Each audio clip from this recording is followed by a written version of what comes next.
Welcome to the F1 Debate Show.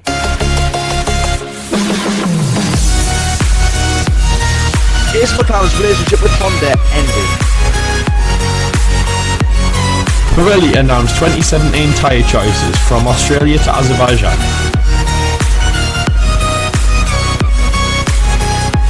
McLaren's glory days are long behind them, but what does the future hold for McLaren Honda? That is the question in this episode today, because obviously pre-season testing has just finished in the past week or so, and McLaren Honda are still at square one with their problems.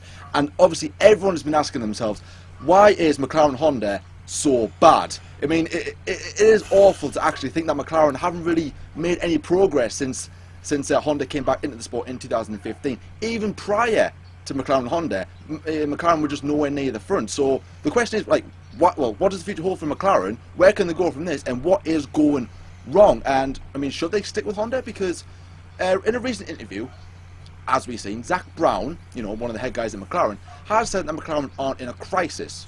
I mean, that guy's in a crisis just for saying that. It's just awful. Just say they're not in a crisis. I mean, come on, guys. We did the less mileage in 2017 testing. That's exactly the same what we did in 2015. 2016, all right, fair enough. It was a lucky year, let's say. You see teams having lucky years and stuff. But I mean, come on. I mean, this is a McLaren fan. I'm a McLaren fan at this rate, right? And I'm really annoyed at just the progress that the McLaren Honda has made. You know, the Honda engine basically rebuilt, revamped. You know, 2016 engine just gone scrap, right? Bin that. Let's start from scratch. New drawing. You know, start from square one. Let's do it all again. And I'm thinking to myself, right, this is it. You know what I mean? 2015 was awful. 2016 was like, you know, the next level. 2017, I thought, right, you know, new livery, button gone, bring in Van Dorn, exciting driver. I'm like, yes, you know, this is it. This is it. Testing day one, back to square one. I was like, oh, brilliant. So, yeah, so it's sort of a bit of a familiar feeling if you're a McLaren Honda fan out there. So really, the question is, should McLaren stay with Honda or should they go elsewhere? Because somebody in the media did say that if they were with Mercedes, McLaren would be a constructor winning team. Now, I don't know if that is necessarily true, because if you look at 2013 and 2014, when we had a McLaren engine in the V8 and V6 eras, we didn't do well. You know what I mean? Like, the car was just not quick enough for some strange reason. It was down on power. Like, it wouldn't compete with Mercedes. You know, like, you know, the actual team in 2013, and then in 2014. I mean, fair enough, we got on the podium. And the last time we were leading the constructors was in the first of 2014. We got a podium on there because Hamilton had a problem with his car and Daniel Ricciardo got demoted. So that was a little bit of luck. And since then, everything has just went downhill. You know what I mean? Like, the glory days of McLaren Honda in 2000, not in 2012 or whatever, in the 1980s were just absolutely incredible. Everyone was dreaming of them days, but I don't think that is going to be the case. So I think I'm not looking forward to 2017, in my opinion, with McLaren, because it is going to be an awful season. We are going to be at the back. I don't think we are going to make any progress whatsoever. I don't know what you guys feel. Obviously, let us know in the comments below. Post your opinions about it all. But for me, I have literally given up hope about. Even though yes, the season hasn't started, but we haven't got enough mileage. The car doesn't seem quick enough. It's not reliable. Alonso has even said to himself, you know, guys, you know, this engine's awful. It's GP2 engine or Formula 2 engine. Like, I'm saying that now. It's obviously Stoffels yet to comment on the matter, but so, like I said before, should McLaren stay with Honda, let's say? And I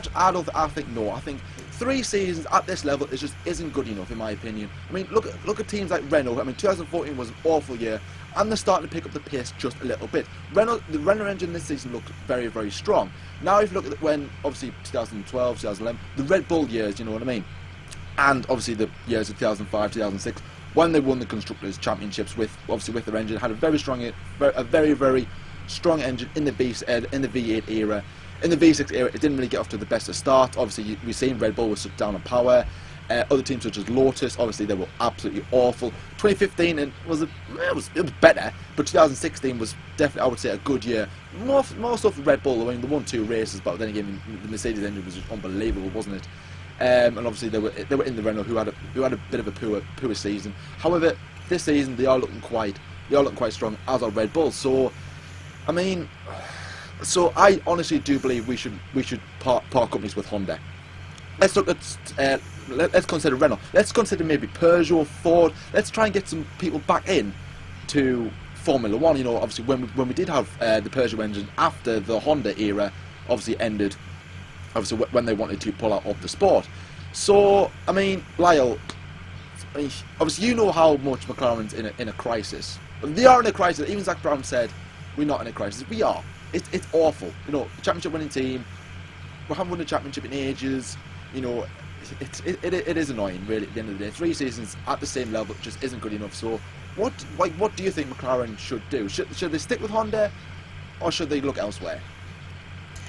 I mean, Honda have basically never paid off for McLaren even since the word go. You know, they came in with in 2015. McLaren Honda was supposed to be almost like this new team. Yes, they had previous obviously success as well in the early 80s and the late 80s and the early 90s with Senna and people like that. Yes, they were amazing, but it was almost like McLaren being born again from the ashes. They had Fernando Alonso, they had less sponsors on the car. It was, you know, they became more of like a, you know, the silver kind of colour, and it was almost like, right, we shed the dead weight. Obviously, we've got rid of K-Mag. Let's get on, you know, the proper race, and let's get back to what McLaren should be. You know, it was almost like that, make McLaren better again, and it's never ever paid off from them.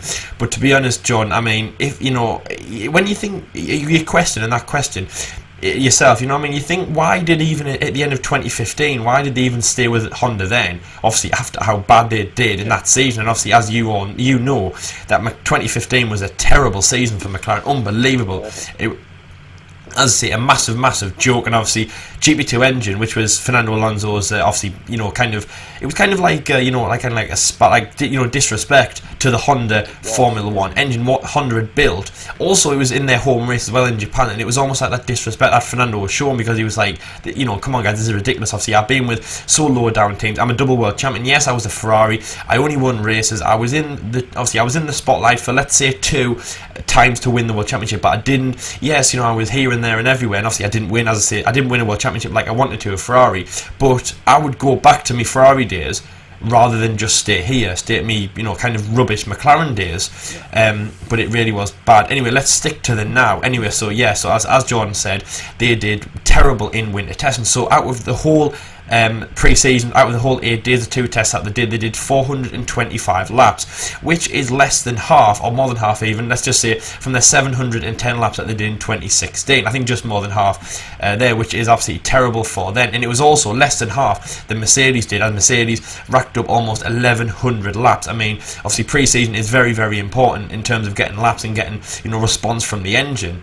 That's what you think, isn't it? Yeah. But then, you know, it was almost like towards like kind of like the 200 mark, when, and obviously the end of test 1, when people like Fernando Alonso, and obviously, as you know, stuff like Stoffel Van Dorn's kind of backup team and all that, they were getting sick of it. And obviously Stoffel, brand new into the team, first season in Formula 1, he hasn't even started a race yet. He hasn't even started this year's race yet, obviously, because, you know, it's only winter testing.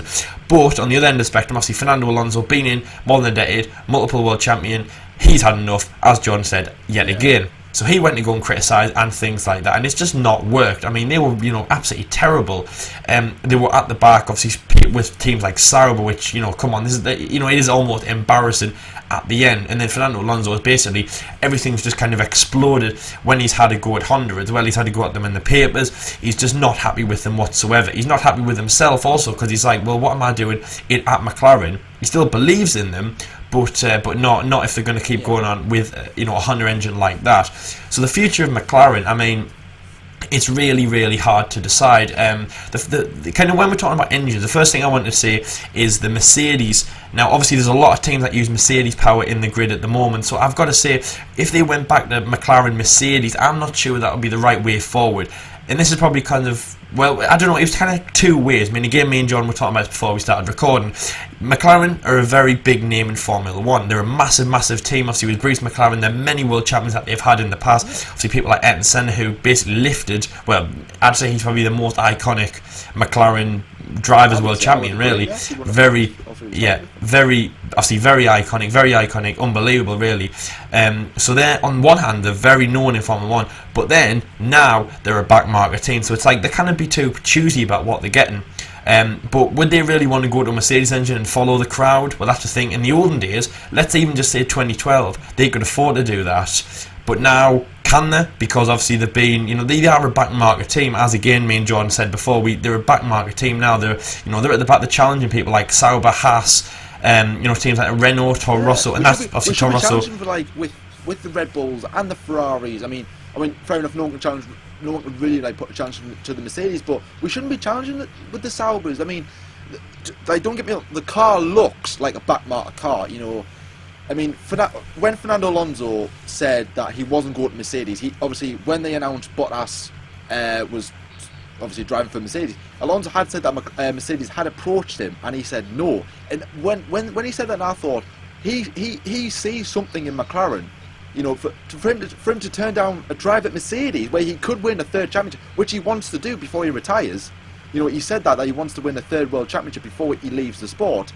And for him to say no to that, and I thought, right, and obviously what I just said before about the McLaren, I keep saying McLaren, Honda for Honda, the Honda engine being rebuilt, almost, restructured, redesigned. And I thought, right, this, come on, this is it. This is our year. And then, as I said before, in the first test, out of 2 tests, in 8 days, the 2 tests, we have not completed a race distance. You know what I mean? You have to, because otherwise you're not going to finish a race. Obviously look back at 2015, we weren't even close to doing that. And then look how that season went. This season is probably going to be exactly the same as 2015. It's going to be really, really bad. Oh god, I'm scared. And that, but we haven't got Manor to fall back upon, because if Manor hadn't entered the sport in 2015, we would have been the back markers. How embarrassing would that have been?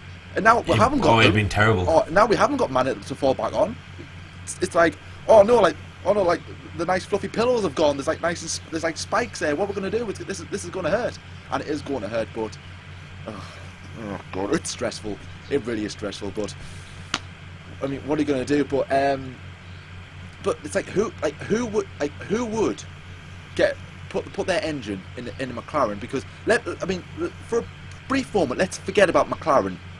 Thankfully, let's think about Formula 1, because if you remember when we said a few episodes ago, we were on about Lamborghini, saying that it would come into Formula 1 if the costs got reduced. And do you think that is why engine manufacturers such as Ford and Peugeot and some others I can't really think of on the spot, who obviously avoid, obviously Lamborghini as well, Bugatti as well.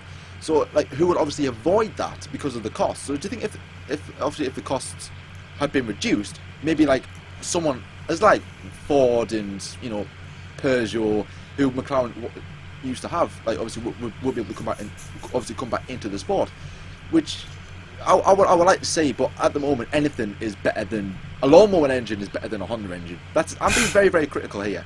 I don't know about you guys, but Australia, I'm dreading Australia. I really, really am. I mean, if we get into Q2, I will be surprised. I'll be very, very surprised. Even if one of us gets into Q2, I'll be very surprised. So it is catastrophic, which was the word of the day. Last episode, it's word of the day. In this episode, I mean, it is absolutely, it is scary for Honda. But the thing that I want to talk about, John, but on this topic still, is let's look at it from not a McLaren point of view. Let's look at it from a Honda point of view this time. Okay, so as you all know, in 2015, Red Bull criticised that Renault engine loads. To be honest, to the extent of what what McLaren are doing, kind of now to the Honda engine, saying that basically, well, in a Red Bull terms, obviously, they were the 4-time Constructors' World Championships. Yes, we had a bad year in 2014, but we're back, we're ready to sort it out. You're not giving us the car that we absolutely need.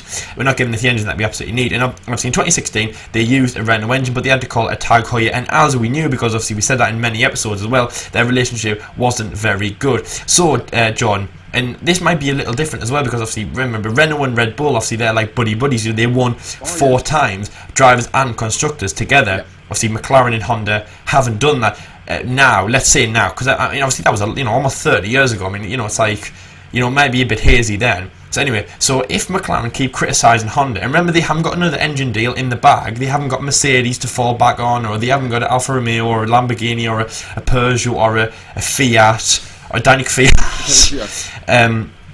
You know, I mean, they haven't got anything else to fall back on. So if they start criticising Honda, which, to be honest, they're starting, but obviously they can get a lot worse. You know, there's a lot of fire that can be created here. You know, Fernando, he can make a lot of noise in Formula One if he wants to. So if McLaren and Fernando and Stoffel even, you know, get like a bit of a protest getting going on against Honda, that could get quite, you know, detrimental to Honda, and there's nothing stopping them pulling out, because again, as you say, obviously they're going to be a back market, and then obviously, as we all know, everything else is going to come tumbling down. The money's not going to be there, you know, stuff like that, and obviously, yeah, just a back market team. Why would they stay? You know what I mean? It's so it could be dangerous that McLaren keep criticising Honda like this, and even if they're doing badly, do you think they should just kind of like, I don't know, kind of. Well, I don't know, what would you do? Because obviously they are probably going to be a back market unless Honda, you know, do a miracle, you know, as I say, in the next week before Austria. But as I say, it's the same, and it's a bit different to obviously Red Bull and Renault in 2015. The criticism, because obviously Red Bull were like someone like second or third in the constructors then. Obviously amazing relationship 4 times, and McLaren and Honda recently haven't had that, and obviously there's nothing stopping Honda pulling out or doing something like controversial like that. So what do you think about McLaren's all this criticism building up towards Honda? Well, it is correct what they're doing, but at the same time, with Zach Brown saying we've got a multi-year contract with Honda, you know, and it's almost like him and some of the high, even Ron Dennis at times would be like sort of had a good relationship with Honda, because are they a bit scared that if some of the big guys at McLaren criticise Honda a lot, then that Honda might go, well, screw you, we're going, and then McLaren will go, uh-oh, we haven't got an engine. And because they'll be thinking, right, Mercedes won't provide for us, Ferrari won't provide for us, you know, probably Jaguar won't provide for us, you know what I mean? And they'll be like, uh-oh, we're in big trouble. We're in big trouble, because financially they're probably not at the best of states.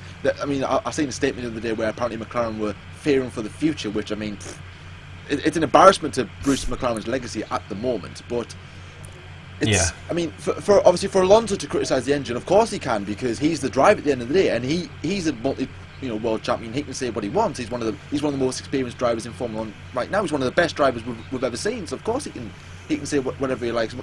Honda, I'm going to go, well, Alonso says we're bad, so we're pulling out. You know what I mean? It's all about management, not management, like politics and money and stuff like that. Obviously in upper hierarchy and all that. And obviously McLaren are trying to keep it sweet. They are trying to, like, you know, put a bit of sugar on the stuff. You know what I mean? And just basically trying to keep everything sweet for the fans and stuff. But I've just had enough at the end of the day, because I want to see McLaren do well. I'll always stick by McLaren. Like, I'll support every area of the team, but for me, I want McLaren to do better than everybody else. And just in my personal opinion, I've had enough of McLaren and Honda after 2 seasons. You know, you're probably a bit like, oh, come on, Jordan, you don't give them a chance. It's like, I gave them a chance in 2015. I gave them a chance in 2016. This is 2017. I mean, and we're not even like, Honda haven't even learned from their mistakes. I mean, come on, it's just pathetic. At the end of the day, you know. You know what I mean? And I mean, for Zach Brown, the one thing that really winds me up is when Zach Brown said that they're not in a crisis. They've got problems. It's like, you're not in a crisis. Hang on a second. Red Bull were apparently in a crisis. They were still finishing on the podium in 2015. Ferrari were in a crisis in 2011, and they won 1 race and finished on the podium in a couple of races. So hang on, we're not finishing on the podium. We're not finishing race. We can't even we're struggling to get out of Q2. Q1 into Q2 at times, and you're saying we're not in a crisis. Come on, Zach Brown, wake up, my friend. It is a bit of a negative topic to talk about, but I mean, at the end of the day, what can you do? I mean, as like I said before, let us know your opinion, guys. What can McLaren do? What should McLaren do, in your opinion? As you know, the Pirelli tyres are a massive topic in Formula 1, and they have finally been released for the first few races, from the Australian Grand Prix all the way through the European Grand Prix in Azerbaijan. They have been confirmed. Now, if you have forgot about what happens about the tyres, I'll just give you a bit of a refresh. We also discussed this in episode 4. I know it was about last year, but many things haven't changed. The first thing is that now the driver, like last year, the driver has the most say in the tyres. It's not the teams anymore, which also means that the driver, let's say driver A, can use a different strategy to driver B, which obviously is amazing. That's what we didn't see before, because a lot of times the teams were using the same strategy for both of their drivers. So that's a lot lot different. So basically what happens in a race is they get to choose, as I said, 13 compounds on the drivers. They will get influence from the team, but it's mainly down to them. Then each driver must save the softest of the 3 nominated compounds for the Q3 qualifying session. They're only allowed to choose 3 compounds, and then obviously the 2 allocated wet weather compounds, which are intermediate and wet tyres, but they will be only open if the FIA deem it a wet race or a possible wet weekend. Then this set will be given back to Pirelli after Q3, who qualify in the top 10. And then the qualifying tyres used in Q2 will be used in the race, which means that if you are in Q1, you get knocked out, you're free to choose whatever tyre you want. But if you make it through to Q2 and you get knocked out in Q2, or if you make it through to Q3 and you get knocked out in Q3, which, let's say, sorry, you have to. If you make it through to Q3 and you qualify, that means you will start the race on those tyres. And it will normally be the softest compound, but again, whatever you leave the garage on will be the tyre that you start on. Anyway, let's get into the tyre compounds. Basically, as we all know, we have the ultra soft tyres, which are the purple mark tyres. We have the super soft tyres, which are the red mark tyres. The soft, which are yellow. The mediums, which are white. And the hard, which are orange. And in the Australian Grand Prix, the compounds that are confirmed by Pirelli are the ultra soft tyres, so the purple marked tyres, the red marked super soft tyres, and the yellow marked soft tyres. In China, it is the super soft tyres, the soft tyres, and the medium tyres. That is the same for Bahrain, so the super soft, soft, and the mediums. The Russian Grand Prix sees the first usage of the ultra soft tyres and the super soft tyres and the soft tyres as well, so quite a big race for Russia there. At the Spanish Grand Prix, we have the soft tyres, the medium tyres, and the hard tyres, and that basically Spain is a big race to talk about. We'll get into that in a bit. The Monaco Grand Prix, like last year, used the same 3 compounds, which are the ultra soft tyres, the super soft tyres, and the soft tyres.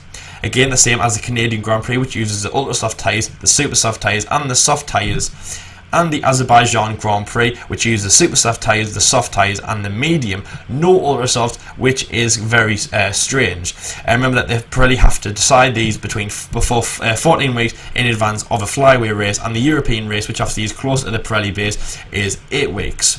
So basically, there are the compounds there. As I say, the ultra soft tyres only made their debut at the Monaco Grand Prix last year, so Russia and Australia are new for the ultra soft. They're absent in Spain, as well as the super soft tyres, which is quite strange for the Spanish Grand Prix, and the ultra soft tyres aren't in Azerbaijan, which they were last year. Again, is quite a shock.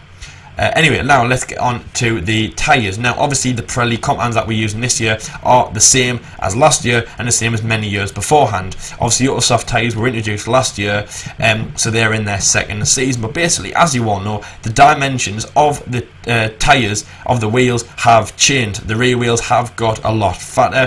The front tyres as well have changed, but it's basically the rear tyres are the big story. They're about 1.5 width of, as I say, last year's tyres, so they're going to be very different in terms of how they handle and in terms of pit stops and in terms of strategy as well. They're really the 3 main talking points: how the car will perform in terms of the speed, in terms of the downforce, and in terms of just basically the drivability of the car.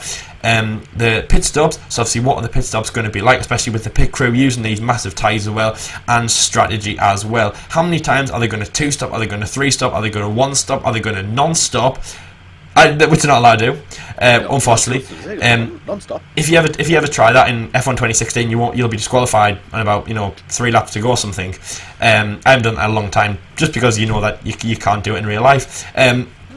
Anyway, so let's start with the one at the bottom, which is strategy and how they feel. Basically, so the biggest story that's been coming out of Spain is that these tyres are feeling like concrete. Like the tyres are just have so much life in them. The word of I can't say that. I was going to try and say that on camera. Yes, like delamination, degradation, something like that.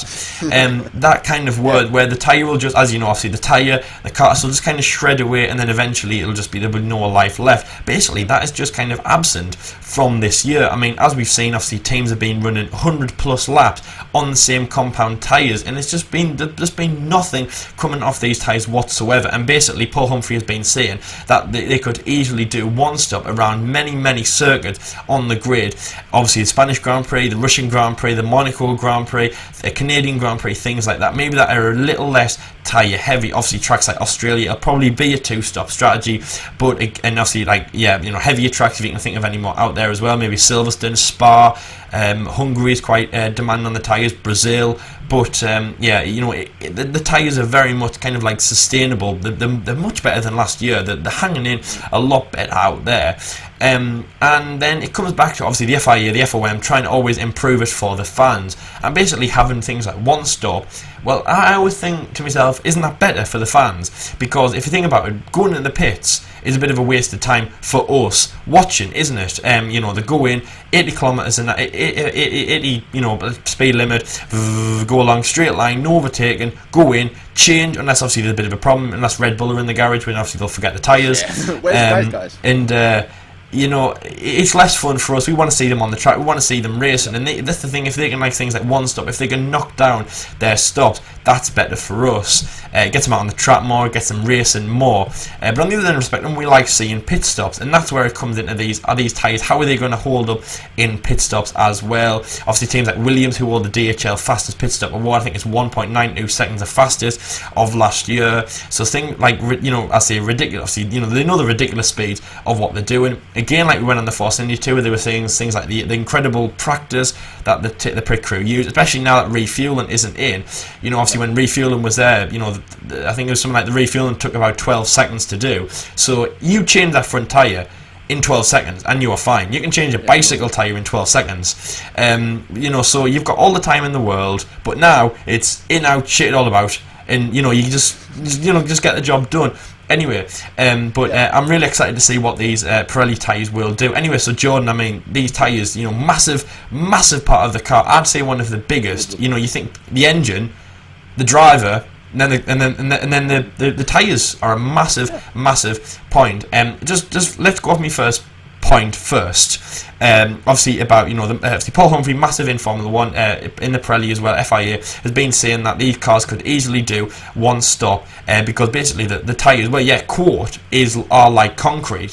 So what do you think of that? What do you think of these basically tyres that we are getting the feel of are unbelievably sustainable, not delaminating, not like kind of I say like wearing out. Is that good for Formula 1? What is your take on that? Kind of great news, I'd say. Yeah, I think it's good that yes, cars can have a one-stop race, but also so some races are good as when a car's going to make like another pit stop, so like it spices the race. Like is the other car going to go all the way? Is his tires going to fade? But he's on fresh rubber and stuff. But no, I am looking forward about seeing these tyres in Australia. I mean, first of all, the appearance of them just look fantastic as well. Going back to the 70s and 80s when the cars look proper racy, old school, didn't they? A lot of people did want bigger, fatter tyres back, which is what we've got now. I mean, for Paul saying that the cars can do, that the tyres can do, well, essentially like a one-stop race. Like teams can plan a one-stop race. It probably depends on the time of day, how the track is, how everything really is before you can honestly you can generally say the cars can do a one-stop race. Because I mean it's good looking at it in Barcelona when it's just like you just do go around the same circuit, aren't you? Like over and over. But we've definitely seen the evidence. We've definitely seen the evidence of one-stop races. Obviously, teams like Russia places like Russia and Mexico. Obviously, as we know, teams have tried to do one-stops like that. So we're definitely seeing the evidence. I think it's just kind of saying that if they can do that on the 2016 tyres, Pirelli tyres, then they can, for sure do them on these 2017 tyres. I mean, I remember when Bridgestone were about, you could do a one-stop on a Bridgestone. You can go from a set of softs to a set of hards, or a set of hards to a set of softs. No problem whatsoever, obviously, providing you don't get puncture like that. And when Pirelli came in 2011, it was, I think for the first 3 to 4 years, Pirelli the tyres were just not good enough. 2-stop, 3-stop, and obviously, if you remember at the first half of the 2013 season, loads and loads of blowouts and everything. Obviously, Pirelli were under a lot of pressure to get it right.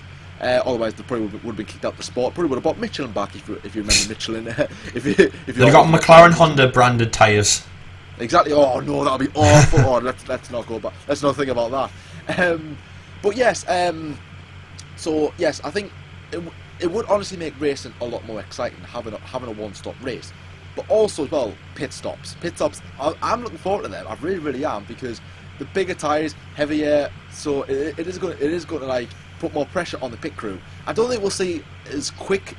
Well, we might do. I'm not too sure. Obviously, we haven't seen the times of the pit stops or anything like that, so we can't really judge it. Obviously, from what we're hearing or whatever, we've got to say for ourselves in Australia. But I think times will be about 2 seconds, 2.5 seconds around that point. Will we see one under 2 seconds? Maybe not, but we might. I don't know. It depends if Williams have been practicing a lot this season. Obviously, did brilliantly last season, didn't they? They won like 16 fastest laps in a row of fastest pit stops in a row. So obviously that was incredible, and obviously very, very key as well. Even though that you don't have refueling and all that, but I mean, briefly on the ultra softs. Now, I was very disappointed with the ultra softs because I honestly thought that those tyres would be really, really good. Lewis Hamilton came out in Monaco and said, obviously that was when they were used for the first time last season. He said they were literally no different to the soft tyres.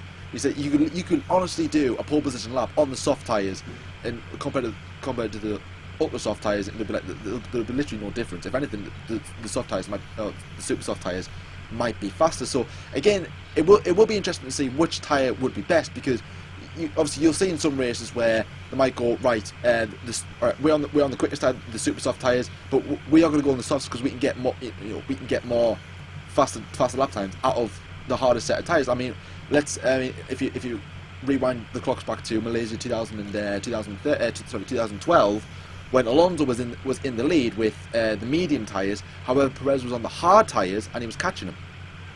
He was catching him very, very quickly. So again, I'm probably expecting something like that at some races. So obviously, it's like I said, it's all about the conditions, whether they suit the tyres and whether they'll degrade fast or whether they might not. So only time will tell. But I honestly hope that they do have a one-stop race. But I mean. Lyle, just briefly. I mean, do you think this is where Pirelli can actually establish themselves as a good tyre manufacturer in Formula One? Because, as I said before, they have been under the cosh in recent seasons because of how the tyres have sort of degraded and stuff. So, do you think this is Pirelli's chance to establish themselves as a good tyre manufacturer? Do you think? Yeah, exactly. I mean, Pirelli obviously have a good name in Formula One at the moment of what they actually are. Great tyres as well. I think they could have a stellar season this time, because obviously we've seen a massive change. I think this could be like their actual turning point. It will be a great. I mean, Pirelli is really, the great. They make grazing tyres. They look really good as well. Obviously, that kind of stripe. They kind of invented that, if you like. Yeah. The different colours and things like that. Obviously, the purple looks really amazing. Just when John mentioned Monaco, I remember. Obviously, yeah, you're right. Give or take, Monaco, the tyres, especially on like practice and things like that in qualifying, were a bit like a bit of a floozy, a bit like Lewis Hamilton said. But they did look good, and it was almost like, to be honest, like in Formula One, obviously the three things that when they're new that really stand out. When anything's new in Formula One is great, but obviously when it's a new track, when it's a new team, and when it's like new tyres and things like that, just to look out for, just almost like to think, you're living in that space, like, oh my god, they're there. And obviously we knew about the Ultrasoft tyres, like at the start of the season, even in 2015, we knew about them and we were like really excited about them. And then just to see them in Monaco, we're like, oh my god, they're actually there. Like, wow, look at them. It was absolutely amazing. Yeah, just and also just briefly on the pit stops as well. I don't know why this always sticks in my head, but I remember that Jenson Button in Hockenheim 2012 did a time of 2.8 seconds on the pit stop, and then again you fast forward from 2012 to 2016, which again Williams did a 1.92. It just shows how much they're coming down. In terms of pit stops, it will be interesting. I think at the moment we're just saying live in the space, because we have no idea who is going to pull out what kind of times. But you've got to say they're just kind of on Williams, like well done lads. They will be really ecstatic because obviously they're leading the DHL. They won it halfway through the season. Which we pointed out loads because we were really impressed of. So obviously they could really surprise us. Pit stops, got no idea. Are they going to be the same speed? Are they going to be a bit slower, maybe 2.2, 2.3, 2.4? And are they going to cause like more cock-ups, if you like, more Red Bull? Let's just call them Red Bulls. More Red Bulls. More Red Bulls, yeah. Red Bull 2016 in Monaco. Because I've got to say, because if they do forget the tyres again, which probably might happen, it's probably easier to carry the rear tyres of 2016's Pirelli than 2017's Pirelli, because they'll be massive and they'll probably need two men. You probably need two guys to carry them. It's like, to meet you, come on. It's exciting. These tyres are amazing, especially the rear tyres. They look lovely as well. It just looks like, yes, that is racing. Yeah. Even though, yeah, they probably think, come on, guys, they're only tyres, but it's all about the appearance. Imagine having the car, obviously the rear wings, like obviously the cars as they are now with the 2016 tyres. It just wouldn't look right, would it? It would look really. It would look really stupid, wouldn't it? But no, I am looking forward to it. Obviously, Lyle's looking forward to it. I'm pretty sure you guys are looking forward to see how the cars perform, but more importantly, how the tyres perform as well. Obviously, leave your opinions in the comment section below. But anyways, guys, this is where we are going to wrap up this episode. Thank you very much for watching as well. Don't forget to drop us a like as well if you have enjoyed this content, and subscribe, and stay subscribed if you're already subscribed. If you want to see more F1 opinions or F1 debates, obviously if you enjoy that, then please subscribe. But anyway, guys, until the next time, see you later.